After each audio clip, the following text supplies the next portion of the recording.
Computer hardware শব্দটা শুনলেই কেমন জানি জটিল সব যন্ত্রপাতির ছবি মাথায় আসে, তাই না? কিন্তু ব্যাপারটা আসলে খুবই মজার। আজকে আমরা কম্পিউটারের সেই সব জাদুকরী পার্টসগুলো নিয়ে কথা বলবো, যেগুলো ছাড়া আমাদের আজকের ডিজিটাল জীবনটা ভাবাই যায় না। চলুন এই রহস্যময় বাক্সটার ভেতরে কি আছে তা একটু ঘেঁটে দেখা যাক। আচ্ছা, কখনো কি ভেবে দেখেছেন এই যে আমরা প্রতিদিন কম্পিউটার ব্যবহার করি, এর ভেতরে আসলে কি এমন আছে? কিভাবে একটা জড়ো বাক্স আমাদের সব কথা শুনে, গেম খেলা থেকে শুরু করে অফিসে জরুরি কাজ সবকিছু করে দেয়? চলুন আজ এই রহস্যটায় একটু সমাধান করার চেষ্টা করি। কম্পিউটারকে বোঝার সবচেয়ে সহজ উপায় হল একে একটা মানুষের শরীরের সাথে তুলনা করা। ধরুন, সফটওয়্যার যদি কম্পিউটারের আত্মা হয়, তাহলে হার্ডওয়্যার হলো তার শরীর। আর এই শরীরের প্রত্যেকটা অংশের, মানে প্রত্যেকটা যন্ত্রাংশের আলাদা আলাদা কাজ আছে, ঠিক আমাদের হাত, পা বা মস্তিষ্কের মতো। তো এই যে শরীরের কথা বললাম, এর সবচেয়ে জরুরি অংশ কোনটা হতে পারে? একদম ঠিক, এর মস্তিষ্ক আর স্নায়ুতন্ত্র। এই অংশগুলোই কিন্তু পুরো সিস্টেমটাকে কন্ট্রোল করে আর নিজেদের মধ্যে যোগাযোগ রাখে। আর এই স্নায়ুতন্ত্রের মূল কেন্দ্রবিন্দু কোনটা জানেন? সেটা হলো মাদারবোর্ড। এটাকে অনেকটা একটা শহরের সেন্ট্রাল হাব বা মূল রাস্তার মোড়ের মতো ভাবতে পারেন। কম্পিউটারের ভেতরের সব পার্টস এখানে এসে জোড়া লাগে আর একে অপরের সাথে কথা বলে। এই যে দেখুন, একটা মাদারবোর্ডের ছবি। কি দারুণ জটিল একটা ব্যাপার, তাই না? সার্কিট, স্লট, কানেক্টরস সব মিলিয়ে একটা নেটওয়ার্ক। ঠিক যেমন আমাদের শিরদাঁড়ার সাথে শরীরের সব নার্ভ বা স্নায়ু যুক্ত থাকে, সেরকমই প্রসেসর, মেমোরি সবকিছুই মাদারবোর্ডের সাথেই কানেক্টেড থাকে। আচ্ছা, এবার আসা যাক আসল জিনিসে, মানে কম্পিউটারের ব্রেইন বা মস্তিষ্কে। এর নাম হল মাইক্রোপ্রসেসর, বা আমরা যাকে ছোট করে বলি সিপিইউ। সমস্ত হিসাব নিকাশ, নির্দেশ পালন, মানে কম্পিউটারের যাবতীয় চিন্তাভাবনার কাজ কিন্তু এখানেই হয়। আর কি সাংঘাতিক স্পিডে হয় জানেন? 1 সেকেন্ডের মধ্যে কোটি কোটি বার। দেখতে তো একদম ছোট্ট একটা চেপ, তাই না? কিন্তু এইটুকুই হলো কম্পিউটারের পুরো শক্তির উৎস।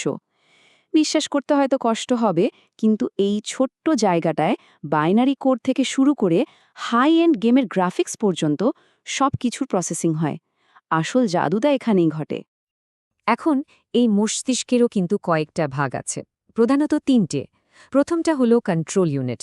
এটার কাজ অনেকটা ট্রাফিক পুলিশের মতো, মানে কোন কাজ কখন হবে সেইটা ঠিক করে দেওয়া। তারপর আছে অ্যারিথমেটিক লজিক ইউনিট বা এএলইউ। এটা হলো কম্পিউটারের ক্যালকুলেটর, সব যোগ বিয়োগ গুণ ভাগ এখানেই হয়। আর সবশেষে আছে রেজিস্টার। এটা একটা ছোট্ট নোটপ্যাডের মতো, যেটা সিপিইউকে খুব ফাস্ট কাজ করার জন্য দরকারি তথ্য হাতের কাছে এগিয়ে দেয়। একটা মস্তিষ্ক তো আর একা একা কাজ করতে পারে না, তাই না? তার আশপাশের জগৎটাকে অনুভব করতে হয়। কম্পিউটারের বেলাতেও ঠিক তাই। তো চলুন এবার কম্পিউটারের ইন্দ্রিয় আর অঙ্গপ্রত্যঙ্গ নিয়ে কথা বলা যাক, মানে যে পার্টসগুলো দিয়ে কম্পিউটার বাইরের দুনিয়ার সাথে যোগাযোগ করে। কম্পিউটারের সাথে আমাদের যোগাযোগটা কিন্তু একটা টু ওয়ে রাস্তার মতো। একদিকে আমরা কম্পিউটারকে তথ্য বা নির্দেশ দিই, এটাকে বলে ইনপুট। আর অন্যদিকে কম্পিউটার আমাদের কাজের ফল দেখায় বা শোনায়, সেটা হলো আউটপুট। এই দেওয়া নেওয়ার মাধ্যমে কিন্তু সব কাজ হয়। ইনপুট হার্ডওয়্যারকে আমরা বলতে পারি কম্পিউটারের সব ইন্দ্রিয়, মানে এর চোখ, কান বা স্পর্শের অনুভূতি।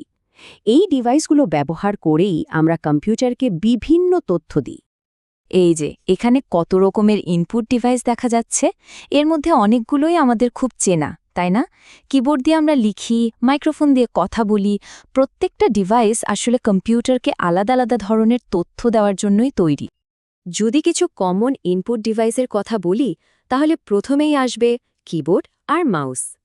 তারপর ধরুন কোনো ছবি বা ডকুমেন্ট কম্পিউটারে ঢোকানোর জন্য আছে স্ক্যানার, কথা বলার জন্য মাইক্রোফোন, ভিডিও কলের জন্য ওয়েবক্যাম, আর গেম খেলার জন্য তো জয়স্টিক আছেই। তো আমরা তো কম্পিউটারকে নির্দেশ দিলাম, এবার কম্পিউটারও তো আমাদের কিছু বলবে, তাই না? এই কাজটাই করে আউটপুট হার্ডওয়্যার। এগুলোকে বলা যেতে পারে কম্পিউটারের মুখ বা অঙ্গপ্রত্যঙ্গ। এগুলোর মাধ্যমেই কম্পিউটার তার কাজের রেজাল্ট আমাদের দেখায় বা শোনায়। এই ডিভাইসগুলো কি করে? কম্পিউটারের ভেতরে প্রসেস করা তথ্যকে আমাদের বোঝার মতো করে তুলে ধরে। যেমন ধরুন, মনিটরে স্ক্রিনে ছবি দেখানো, স্পিকারে গান শোনানো বা প্রিন্টার দিয়ে কাগজ প্রিন্ট করা এগুলোই হলো কম্পিউটারের কথা বলার নানা উপায়।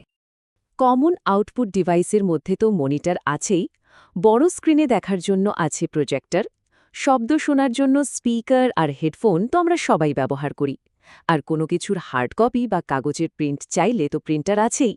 মোট কথা, এগুলোর মাধ্যমেই আমরা কম্পিউটারের কাজের ফলটা দেখতে বা শুনতে পাই।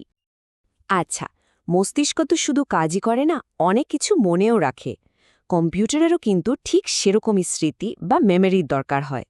চলুন এবার কম্পিউটারে মেমোরি আর স্টোরেজ সিস্টেমটা নিয়ে একটু কথা বলা যাক। স্টোরেজ হার্ডওয়্যার হলো কম্পিউটারের মেমোরি।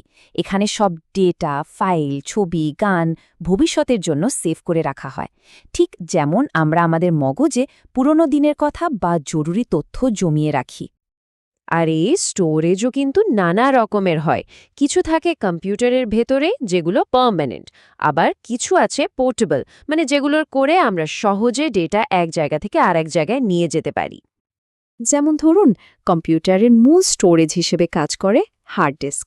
আগেকার দিনে গান বা সিনেমার জন্য সিডি ডিভিডি ব্যবহার হতো, এখন তো সহজে ডেটা নেওয়ার জন্য পেন ড্রাইভ বা ফ্ল্যাশ ড্রাইভই সবচেয়ে বেশি চলে। আর একদম শুরুর দিকে ছিল ফ্লপি ডিস্ক, যেটা এখন প্রায় ইতিহাস হয়ে গেছে। তাহলে দেখা যাচ্ছে কম্পিউটারের মস্তিষ্ক আছে, ইন্দ্রিয় আছে, আবার স্মৃতিও আছে। কিন্তু মানুষ যেমন একা একা থাকতে পারে না, কম্পিউটারও একা থাকতে ভালোবাসে না। তাই সবশেষে চলুন দেখি কম্পিউটারগুলো কিভাবে নিজেদের মধ্যে বা অন্য ডিভাইসের সাথে কথা বলে। এই কাজটা করে কমিউনিকেশন হার্ডওয়্যার। এই যন্ত্রগুলোই একটা কম্পিউটারকে অন্য কম্পিউটার বা ডিভাইসের সাথে তথ্য লেনদেন করতে সাহায্য করে। এর মাধ্যমেই একটা কম্পিউটার একটা বিশাল নেটওয়ার্কের অংশ হয়ে ওঠে, ঠিক যেমন আমরা কথা বলে একটা সমাজ তৈরি করি। আর এই হার্ডওয়্যারগুলোই কিন্তু আজকের দিনের ইন্টারনেটকে সম্ভব করেছে। আমাদের জীবনটাই তো বদলে দিয়েছে এটা। যেমন ধরুন রাউটার, মডেম, এইসব সাধারণ দেখতে বাক্সগুলোই কিন্তু আমাদের সারা দুনিয়ার সাথে জুড়ে রাখে। এখন প্রশ্ন হল, এই সব আলাদা আলাদা পার্টস একসাথে জোড়া লাগে কিভাবে? এই কাজটা করে পোর্ট। কম্পিউটারের পেছনে যে ছোট ছোট কানেক্ট করার জায়গাগুলো দেখা যায়, সেগুলোই হলো পোর্ট। এখানেই ভেতরের আর বাইরের সব যন্ত্রাংশ এসে একসাথে মিলে একটা কমপ্লিট কাজ করার মতো সিস্টেম তৈরি করে।